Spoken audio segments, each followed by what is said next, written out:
I think the outcome in Afghanistan, largely because it was driven by our domestic consideration, it was driven by a particular form of decision making that I think was designed to lead to a particular outcome for the president, which had a domestic value.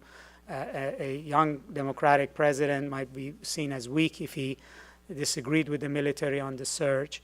And then, it played to the domestic public opinion, which was tired of the Afghanistan war.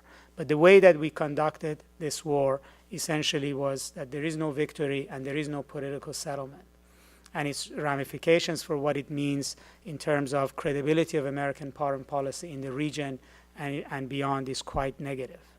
And I think that is then amplified by a broader attitude, which is also comes out of Iraq in a different way, which is to downgrade the Middle East's importance to global politics and to American foreign policy.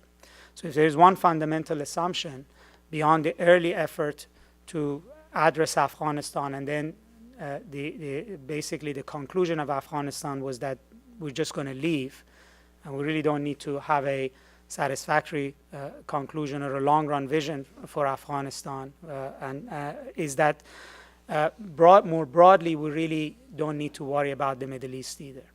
So just as we really don't need to worry about Afghanistan, we really don't need to worry about the Middle East. This is couched in the pivot to Asia language, but it's become the bedrock of our approach to the region, that whether it is in Arab Spring, whether it's a historical transformation in the Middle East, whether it's a civil war in Syria, that more broadly the United States can afford not to be engaged with this region, and doing less is better. Doing less is more, and I think that does pose certain dangers and risks for American foreign policy.